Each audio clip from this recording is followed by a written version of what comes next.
이전에 어떤 사람과 함께하면 좋겠습니까? 라는 질문을 제가 함께 사역하던 청년들에게 이렇게 계속해서 물어봤었던 적이 있습니다. 어떤 사람과 함께하면 여러분은 좋으시겠습니까? 열정적인 사람과 함께하면 좋으시겠습니까? 또 어떻습니까? 책임감이 있는 사람, 그리고 의사소통이 잘 되는 사람, 그리고 긍정적인 사람, 물론 이런 분들과 함께하면 너무나 좋을 것입니다. 그런데 그 당시 제가 청년들에게 물었을 때에 그들이 했던 많은 대답들은 뭐냐면은 믿고 따를 수 있는 사람, 믿고 의지할 만한 사람, 내가 모르는 것이 너무나 많은데 내가 물어봤을 때 바르고 정확하게 알려줄 수 있는 그런 사람과 함께하면 좋을 것 같다라는 대답이 가장 많았습니다. 어떻게 보면 요즘처럼 급변하는 이 세상 가운데에 믿고 따를 만한 사람과 함께 한다라고 한다면 그것보다 복된 것은 없을 것입니다. 오늘 말씀에 예수님은 자신을 이렇게 말씀하시죠. 나는 선한 목자다. 나는 선한 목자다. 예수님은 자신을 믿고 따르도록 우리에게 말씀하고 계십니다. 목자라는 것에 멈추지 않고요. 선한 목자다라고 그렇게 말씀하고 계시는데요. 이 말씀의 의미가 무엇인지 오늘 말씀을 함께 살펴보도록 하겠습니다. 오늘 말씀의 11절과 15절을 한번 보십시오. 제가 유인물에도 정리를 해 두었습니다. 11절에 이렇게 말씀하고 있죠. 나는 선한 목자라. 선한 목자는 양들을 위하여 목숨을 버리거니와. 11절에서도 이렇게 이야기하고 있고요. 15절도 보십시오. 아버지께서 나를 아시고 내가 아버지를 아는 것 같으니 나는 양들을 위하여 목숨을 버리노라. 그러니까요. 선한 목자는 어떤 목자를 선한 목자라고 지금 이야기하고 있는 것입니까?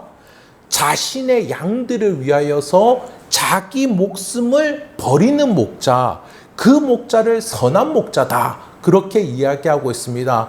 우리 교회 가운데 유명한 교회, 선한 목자 교회가 있죠.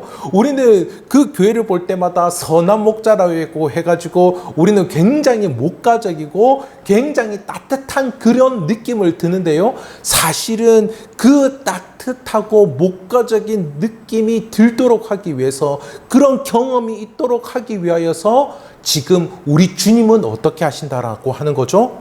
자기 양을 위하여서 목숨을 버리신다라고 그렇게 이야기하고 있습니다. 그런데요, 당대 지금 그 2000년 전에 이것이 기록되었고 2000년 전에 말씀을 하지 않았습니까? 그렇다면 당대 실제로 이런 목자들이 있었을까요? 어땠을까요? 실제로 자기 양을 위하여서 목숨을 버리는 목자가 있을까요? 저는 정말 감사하게도 선배들이 이렇게 도움을 주고 후원을 해줘서 지금도 제 선배들이 와서 같이 예배를 드리고 계시는데, 선배들이 후원을 해줘가지고 제 신학대학원 때 졸업여행으로 이스라엘에 가게 되는 큰 복을 얻게 되었는데요. 그곳에서도 이 양치는 모습을 보았습니다. 이 양치는 모습을 봤는데 지금도 자기 양을 위하여서 죽는 목자가 있을까 싶더라고요. 목자들의 모습을 보니 다 꾀죄죄하고 다 뭔가 좀 빗나가는 듯한 그런 삶을 사는 듯한 그런 사람들의 모습이었습니다. 자신의 생명을 바쳐서 양을 지켜주는 목자가 있을까라고 하는 것이죠. 제가 전주에 말씀드린 것처럼 그 당대 우리와 그 당대의 목자의 모습이 어떤지 말씀을 드렸는데요. 한 가정당 보통 10마리 정도의 양이 있었습니다. 그리고 10마리를 두고서 양우리를 만드는 것이 비용이 너무 많이 드니까 한 두세 가정, 세네 가정이 모여서 20마리에서 한 40마리 정도 이렇게 모이게 하여서 동네의 한 곳에 우리를 만드는 거죠. 그리고 그 우리를 지키는 목자를 한 명을 두었던 것입니다. 우리가 잘 아는 다윗 같은 경우에 목자, 목동이잖아요. 거기는 가족이 아주 많고 그리고 부유한 가정입니다. 그런데 그 형제들 가운데에서 다윗 혼자 목동 노릇을 한 것이죠. 그런데 보통 대부분 이 당시에 대부분에서는 두세 가정, 네 가정이 함께 모여서 이 우리를 만들어서 따로 목자를 고용한 것입니다. 그러니까 따로 목자를 고용했다라는 말은 그 사람에게 삭스를 주었다라는 것이죠. 임금을 주었다라는 것입니다. 삭군 목자입니다. 이 목자들은요, 우리가 잘 아는 것처럼 이 양들을 데리고 물도 먹이고 풀도 먹이고, 그리고 때가 되었을 때에 우리에 들어오게 하고요. 그리고 양들이 이전에 말씀드린 것처럼 너무 쉽게 넘어지면은 그냥 놔두면 죽어버리죠. 그 양들을 일으켜 세우고, 웅덩이가 앞에 있으면은 웅덩이를 피할 수 있도록 또 해주고, 또 개와 함께 양들을 야생동물로부터 어느 정도 지켜주었습니다. 이것이 그냥 보통 목자들의 활동입니다. 이렇게 함으로 목자들은 임금을 받았다라는 거죠. 이 삭스를 받는 것에 대해서 많은 분들이 나쁘게 생각하는 그런 경우들이 참으로 많은데요. 이들이 일을 해서 삭스를 받는 것은 당연한 겁니다. 그렇지 않습니까? 어디 일하러 갔는데 여러분이 만약에 급여를 못 받는다라고 해보십시오. 그것만큼 이상한 것도 없을 것입니다. 만약 우리 사회 가운데에 이런 일들이 일어났다라고 한다면은 노동고용부에 당장 신고가 됐지 않겠습니까? 하지만 맹수가 나타났을 때, 이리가 나타났을 때 이 목자 역시 생명의 위협을 받았던 것입니다. 그래서 개와 함께 목자가 그 야생동물과 싸우다가 한두 번 싸우다가 생명의 위협이 될 것 같으면은 목자가 들판에 양을 다 내려다 두고 목자가 도망을 간 것이죠. 개와 함께 다 도망을 간 것입니다. 어떻습니까? 여러분, 이것이 부정적으로 보이십니까? 어떻게 보면은 삭군 목자에게 있어서는 이것은 정상입니다. 자기 양이 아니기 때문이죠. 한번 생각해 보십시오. 편의점 아르바이트생이 편의점에서 일을 하고 있는데 강도가 들어왔습니다. 어떻게 하겠습니까? 숨어 있지 않겠습니까? 편의점에 있는 물건을 강도가 가져간다라고 해가지고 편의점 아르바이트생이 강도를 때려 눕히는 그런 이야기를 들어본 적이 혹시 있으신지요? 그런 일은 없습니다. 그런 일은 없다라고 하는 거죠. 삭군을 받는 목자가 달아나는 것은 현실 세계에 있어서 너무나 자연스러운 것입니다. 그렇다라고 한다면은 이 목숨을 버리는 목자 이야기, 이것은 도대체 무슨 이야기이겠습니까? 선한 목자라고 말씀을 하고 계시는데 이 말씀은 무슨 말을 하려고 이 말을 하고 있는 것이겠습니까? 이 말씀은요, 목숨을 내어놓으면서까지 우리를 위하시는 우리 주님의 사랑을 이야기해 주는 것입니다. 이 말씀을 가지고서 삭군 목자는 알바 목자야, 알바 목자처럼 하면 안 돼, 그것을 지적하기 위해서 이 본문이 있는 게 아니고요. 이 본문은요, 우리 예수님께서 우리를 너무나도 이 세상에서는 볼 수 없는 놀라운 사랑으로 우리를 사랑하고 계심을 우리에게 말씀해 주고 있는 것입니다. 이 세상 누구도 이런 흉내를 내지 못하는 놀라운 사랑으로 우리를 대하여 주신다라는 거, 그것을 이야기해 주고 있는 것입니다. 구약 성경에서부터요, 하나님을 목자로서 많이 이야기하는 것들 여러분 보셨을 겁니다. 시편 23편, 앞서 제가 성시 교독 시간에 읽었는데요. 시편 23편은 어떤 내용입니까? 자기 양을 찾아와 자기 집에 데려다 놓는 그 목자의 모습을 우리는 볼 수가 있습니다. 그리고요, 에스겔서 34장에 보면요, 위협 가운데에서 저 아기님, 우리 첫째 아드님, 첫째님, 화면에 뭐 이상한 게 띄어져 있습니다. 예, 화면에 이상하게 띄어져 있습니다. 예.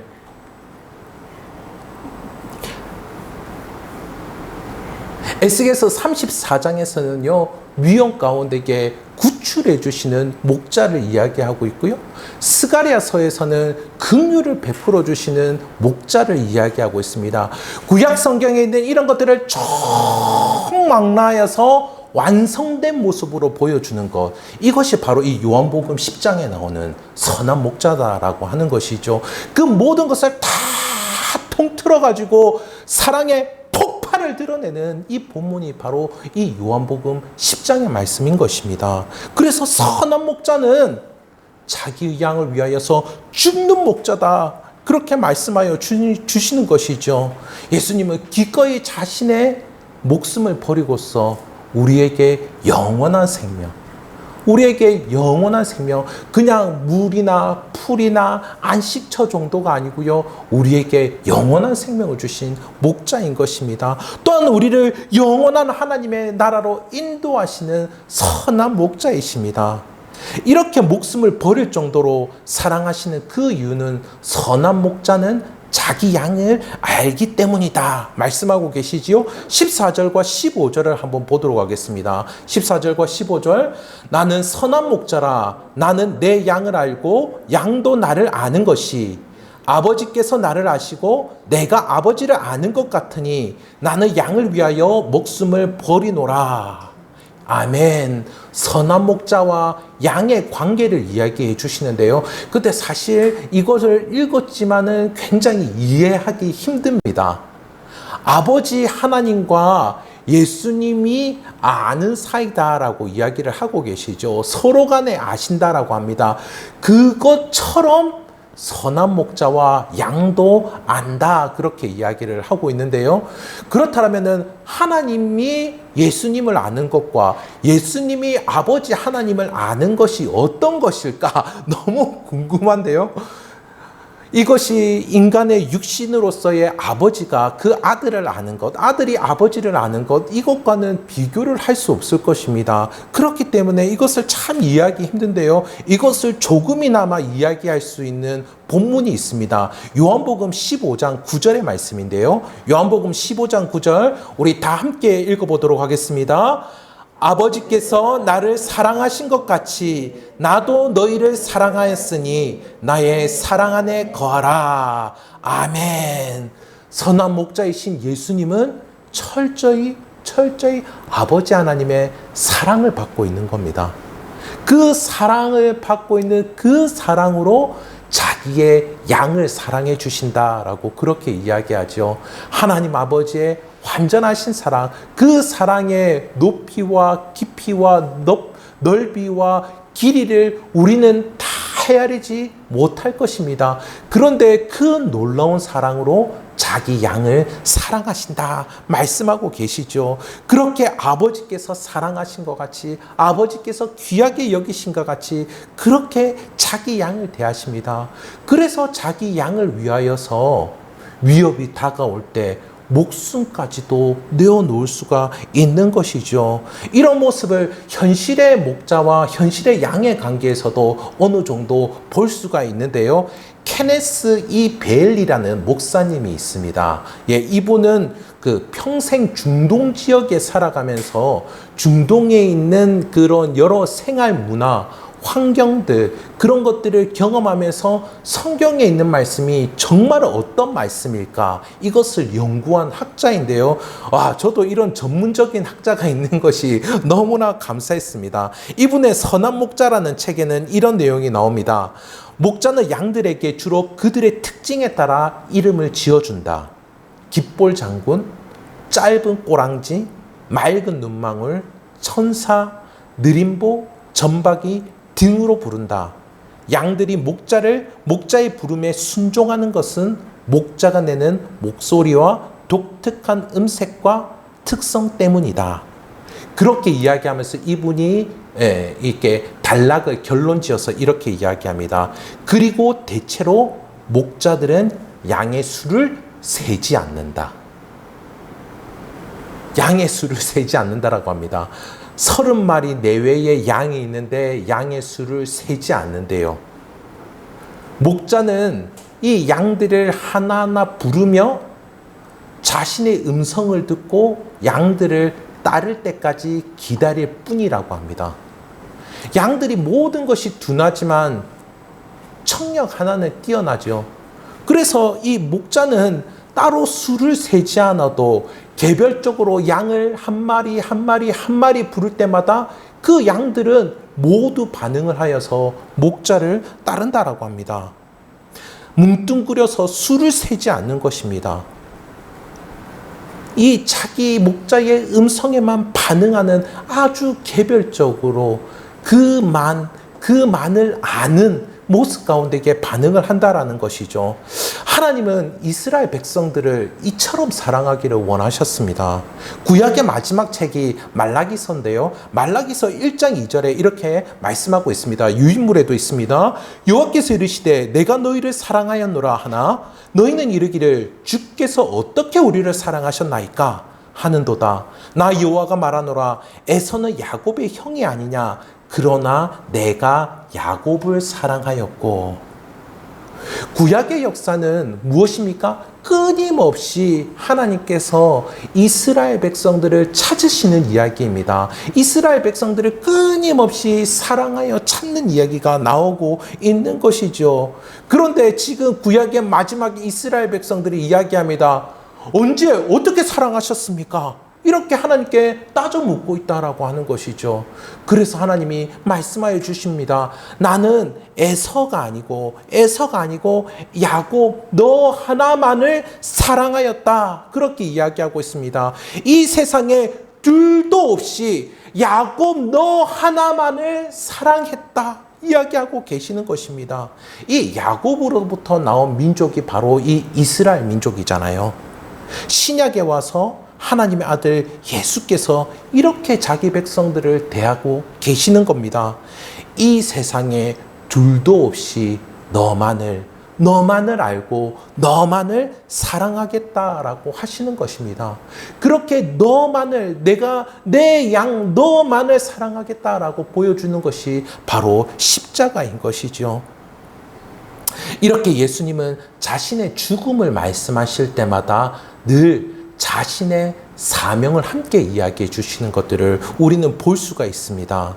이 땅에 선한 목자로서 누구를 어떻게 인도해 주실지 말씀하고 계시는데요. 16절 함께 보도록 하겠습니다. 우리 다 함께 읽도록 하겠습니다. 또 이 우리에 들지 아니한 다른 양들이 내게 있어 내가 인도하여야 할 터이니 그들도 내 음성을 듣고 한 무리가 되어 한 목자에게 있으리라. 아멘. 선한 목자인 예수님은 선언하고 계십니다. 지금 이 무리에 들지 아니한 다른 양 한 무리를 한 목자가 따르게 될 것이다. 그렇게 예언을 하고 계시는 것이죠. 다른 양은 누구입니까? 누구를 이야기하는 것이죠? 바로 우리와 같은 이방인을 이야기하고 있는 것입니다. 선한 목자는 자신의 음성에 반응하는 양을 찾으십니다. 죽기까지 너만을 사랑하겠다라고 하는 이 주님의 음성에 반응하는 양들을 찾으신다라고 하는 것이죠. 혈통적인 이스라엘 거기에 머물지 아니하시고 우리 주님은 전 세계를 향하여서 이방인들을 향하여서도 자신의 죽기까지 너만을 사랑하겠다라는 그 음성 가운데에 함께 할 자들을 지금도 부르고 계신다라고 하는 것입니다. 저는 참으로 감사하게도 여러 곳에서 말씀을 전한 경험이 있습니다. 중국에서도 말씀을 전했고요. 키르기즈스탄에도 말씀을 전했고요. 그리고 다른 교회에 가서도 지금도 다른 교회에 가서도 말씀을 전하고요. 그리고 또 다른 기관에 가서도 말씀을 전하고요. 학교에서도 말씀을 전하고요. 여러 군데에서 말씀을 전했습니다. 늘 전하는 말씀 주제는 똑같습니다. 예수 그리스도를 소개하고요. 예수 그리스도가 우리를 어떻게 대하시는지 그것들을 전하는 것. 저는 전달자이기 때문에 늘 그것들을 전달하고 오는 것이 제 주요 목표입니다. 그런데 다른 장소, 다른 언어, 다른 문화권에 있는 사람들도 똑같이 반응을 한다라는 겁니다. 똑같이 반응을 한다라고 하는 거예요. 중국의 지하 교인들을 만나봤는데요. 그분들은 예배 드릴 때 한 2시간 반, 3시간씩 예배를 드립니다. 이 정말 찜통 같은 이런 더위에 에어컨 키지 아니하고 불을 꺼놓은 상태에서 악보가 보이지 않는데도 아주 조용히 찬양하며 예배를 드리는데요. 마치 제가 이렇게 교과서에서 봤던 카타콤 지하교회의 예배처럼 그렇게 예배를 드리는 것 같았습니다. 또 뿐만 아니라요. 저는 키르기즈스탄의 감리교인들이 예배를 드리는 모습을 보았는데요. 그런데 웬걸요. 우리나라 장로교인들이 예배를 드리는 모습과 너무 비슷하고요. 인도네시아의 침례교인들이 예배를 드리는 모습을 봤는데요.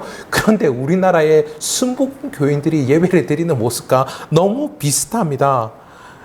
이 모습들이 너무나 정말 조금씩 다르기는 하지만은 우리 주님을 예배하고 그리고 우리 주님을 예배하는 그 기쁨들을 모두가 가지고 있는 것들을 보게 되고 그것 가운데에 말씀과 찬양의 눈물로 때로는 기쁨으로 반응하는 것들을 볼 수가 있었습니다. 여기 보면요. 마지막 문장에 워드 플레이가 나오는데요. 한 무리가 한 목자에게 있으리라. 여하튼 우리말 번역도 아주 잘하기 위하여서 이렇게 번역을 했는데 이 표현은 아주 압축해서 한 문장으로 만들어졌는데도 불구하고 사실 이 성경 원어의 뉘앙스가 그리 잘 느껴지지 않는 그러한 문장이긴 합니다. 여기서 무리는 헬라어로는 포임네 이렇게 발음합니다. 포임네. 그리고 목자는 포이멘 이렇게 발음합니다. 그러니까 여기 이 목자 한 무리가 한 목자를 따르리라 이 말은 무엇이냐면은 미아 포임네 헤이스 포이멘 이렇게 이야기를 하는데요. 이렇게 그냥 성경을 쭉 읽다 보면은 포임네라고 했는지 포이멘이라고 했는지 모릅니다. 헷갈립니다. 저도 한글 성경도 무리와 목자를 계속 무리 목자 이럴 때 보면은 헷갈리지 않습니까? 듣는 사람에게 있어서 같은 것처럼 들리게 그렇게 만들어 둔 것이죠. 이것이 이야기해 주는 게 있습니다. 무리와 목자가 함께함을 알려주려고 하는 것이죠. 이들 모두가 이방의 그 우리 주님의 양들도 주님 안에 있고 주님도 그들 안에 있음을 말씀해 주는 것입니다. 지금의 우리도 마찬가지있겠죠. 죽기까지 너만을 사랑하겠다라고 하시는 그 음성에 믿음으로 고백하는 이들에게 선한 목자가 되어주실 줄 믿습니다. 그런데요, 우리의 선한 목자는 여러분 죽음에서 끝나시는 분이 아니시죠. 우리 너무나도 잘 아는 것처럼 이분은 부활을 하셨습니다. 그런데 우리는 예수님의 죽음과 부활 너무나 많이 들어왔기 때문에 그냥 생각하지 않고 쉽게 넘어가는 그런 경향이 있는 것 같습니다. 하지만 그 누구의 죽음에 대해서 쉽게 이야기할 수 있겠습니까? 그렇죠? 우리나라에 일어나는 사건, 사고 이런 것들을 경험하면서도 그들의 죽음에 대해서 쉽게 이야기할 사람은 없을 것입니다. 사실 우리는 죽음 자체도 받아들이기가 쉽지 않죠. 예수님은 하나님의 아들이시지 않습니까? 그렇죠? 그렇다면 예수님은 신이십니다. 신성을 가지고 계시죠? 신이신 분께서 어떻게 죽을 수가 있겠습니까, 여러분? 신이 어떻게 죽을 수가 있습니까? 뿐만 아니라요, 죽으신 분이 어떻게 또 살아날 수가 있겠습니까?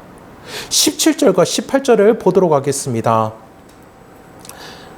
내가 내 목숨을 버리는 것은 그것을 내가 다시 얻기 위함이니 이로 말미암아 아버지께서 나를 사랑하시느니라. 이를 내게서 빼앗는 자가 있는 것이 아니라 내가 스스로 버리노라. 나는 버릴 권세도 있고 다시 얻을 권세도 있으니 이 계명은 내 아버지에게서 받았노라 하시니라. 아멘. 여러분 17절을 한번 눈으로 보십시오. 목숨을 다시 얻기 위하여 자신의 목숨을 버린다 하십니다.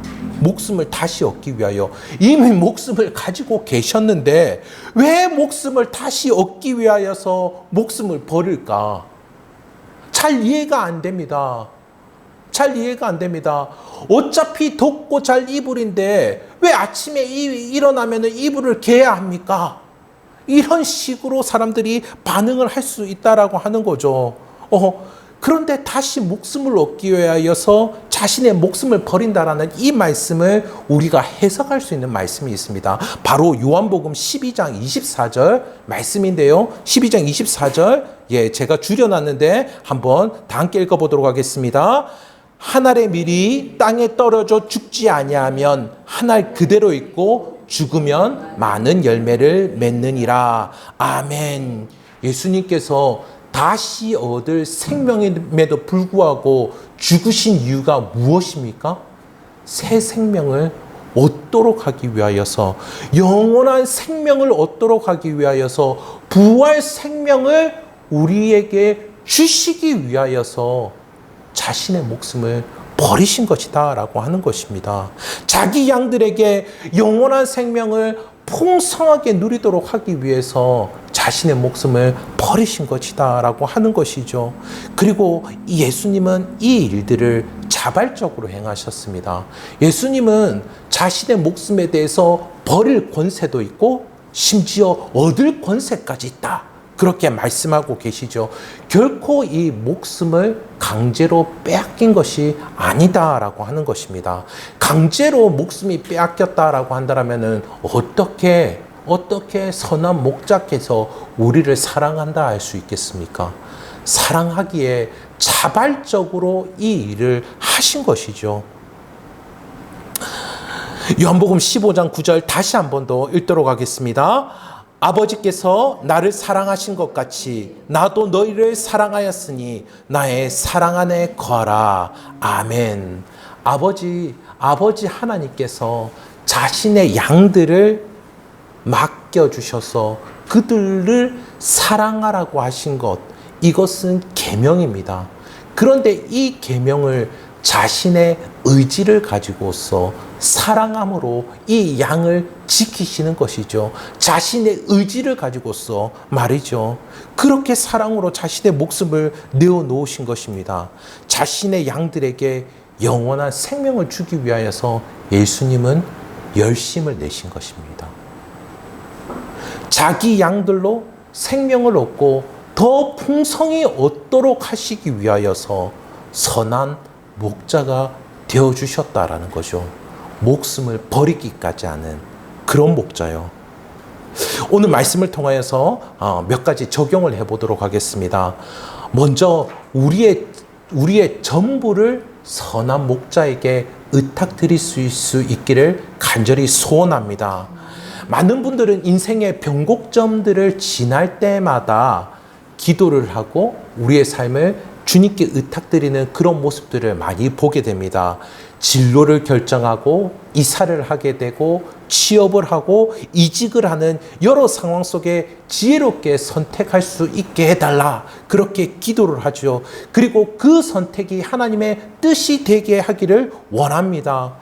그렇게 우리가 기도하며 하나님 앞에 엎드릴 때에 우리는 그때 내 욕망이나 그리고 내 감정적인 어떤 인상, 이런 것들에 흔들리지 아니하고요, 하나님의 뜻 안에서 이 정도로 택하면은 내가 하나님의 뜻 안에서 자유롭게 선택할 수 있구나 라고 하는 것을 또 알게 되고요, 그리고 하나님의 그 뜻 안에서 자유롭게 기쁨 가운데에 순복하며 내가 내 진로를 결정할 수 있게 되는 그런 은혜를 우리는 누리게 됩니다. 하지만 우리가 예수님을 믿고 신뢰한다라면요, 결코 여기에 머물러서는 안 될 것입니다. 우리는 여기에 머물러서는 안 될 것입니다. 선한 목자 되시는 예수님께서는요, 내 영혼까지도 먹이시고 내 영혼까지도 지켜주시고 내 영혼까지도 인도하여 주신다라는 그 사실을 기억하실 수 있기를 간절히 소원합니다. 선한 목자께서 우리에게 모든 것을 주실 수 있습니다. 그러나 선한 목자께서 목숨을 버리신 그 이유가 무엇이라고 말씀을 드렸습니까? 우리에게 영원한 생명을 주시기 위해서요. 영원한 생명이요. 그렇다면은 우리는 우리의 영혼까지도 선한 목자 대신 우리 주님께 의탁드리실 수 있기를 간절히 소원합니다. 히브리서 4장 16절의 말씀 우리 함께 읽어보도록 하겠습니다. 그러므로 우리는 긍휼하심을 받고 때를 따라 돕는 은혜를 얻기 위하여 은혜의 보좌 앞에 담대히 나아갈 것이라. 아멘. 이렇게 은혜의 보좌 앞에 나아갈 때 우리 주님께서는 우리에게 믿음을 더하여 주실 줄 믿습니다. 또 뿐만 아니라 물질과 앞날과 내 운명에 대한 두려움을 떨쳐낼 수 있게 해주실 것입니다. 어떻게요? 나에게 영원한 생명의 공급을 해주심으로, 말씀을 믿도록 공급해 주심으로 내 앞날에 대한 두려움도 떨쳐낼 수 있게 해주실 것입니다. 뿐만 아니라 결국에는 이루어지리라는, 내 삶을 통하여서 하나님의 약속이 이루어지리라는 소망과 확신 가운데에 살도록 인도해 주실 줄 믿습니다. 그리하기에 우리의 상황만이 아니요 우리의 영혼까지도 의탁드릴 수 있기를 간절히 소원합니다. 두 번째로, 우리의 목자 되시는 분을 따라 우리도 우리의 목숨을 다른 사람을 위하여서 쓸 수 있기를 소원합니다.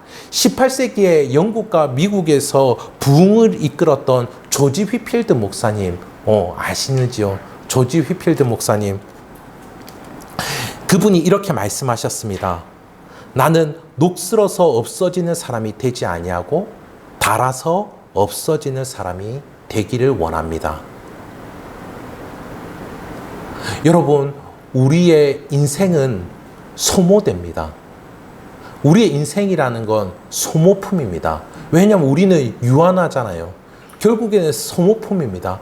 우리가 쓰든 쓰지 않든 우리의 인생은 소모됩니다.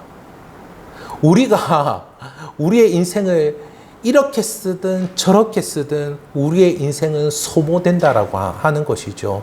그렇게 되면 이렇게 한번 소모되는 우리의 삶을 어떻게 쓰시겠습니까? 복음을 위하여서 다른 사람을 위해서 살아가는 그 삶은 구별된 삶이고 거룩한 삶이고 영적인 삶이겠지요. 우리 사회 문화는 자기 자신에게 아주 충실하게 만듭니다. 자신의 삶에 충실하게 만듭니다. 자신의 감정과 자신의 성향과 자신의 취향과 이런 것들에 푹 빠져 있게 만들어요, 우리 문화가. 그래서 물건을 파는 사람들은 어떻게 물건을 팝니까? 내가 당신의 다양한 구미를 만족시켜 주겠습니다. 마이 구미. 이거는 젤리 이름인데요. 젤리 종류가 왜 그렇게 많은지 모르겠습니다. 당신의 구미에 만족을 시켜주겠습니다. 이런 것들은요, 여러분, 우리의 삶을 소모시킵니다. 소모시키고 우리의 삶을 녹슬게 만들고 열매가 없게 만드는 것입니다. 반면에 여러분, 가족을 위해서 애쓰는 삶 어떻습니까? 가족을 위해서 애쓰는 삶은 거룩한 삶입니다. 그리고 교우들을 위해서 중보하고 사랑의 수고를 하는 삶, 이 삶 역시도 거룩하고 영적인 사람이죠. 또 뿐만 아니라 일터에서 나에게 맡겨진 일, 그거를 해치워 버리는 것이 아니고요, 이 일을 통하여서 또 다른 사람들이 얻게 될 그 유익을 생각하면서 내가 그 일을 감당할 때에 그 일들은 이 땅의 일이 아니고요, 하늘의 일이 될 줄 믿습니다. 화려한 그릇이 쓰임을 받지 않죠. 우리 하나님께서 쓰시기에 합당한 그릇, 울퉁불퉁할지라도 쓰임새 있는 그릇이 쓰임을 받지 않습니까? 이렇게 선한 목자 되시는 분의 인도하심을 따라 의미 있는 삶을 경험하게 되시기를 우리 주님의 이름으로 축복합니다. 말씀을 맺도록 하겠습니다. 믿고 따를 만한 분이 있다라고 한다면은 나를 위해서 죽기까지 하시는 분을 따르지 않겠습니까? 또 죽음에서 끝나지 아니하고 죽음까지 또 이기신 분에게 나의 삶을 의탁드릴 수 있지 않겠습니까? 그 무엇에도 내 삶을 내려놓을 수 없습니다. 그러나 모든 인간의 운명을 이기신 우리 주님 앞에 여러분의 삶을 내려놓으실 수 있기를 간절히 소원합니다. 선한 목자 되신 우리 주님의 음성에 따라 복되고 거룩한 인도를 받으시는 성도님들이 되시기를 우리 주님의 이름으로 축복합니다.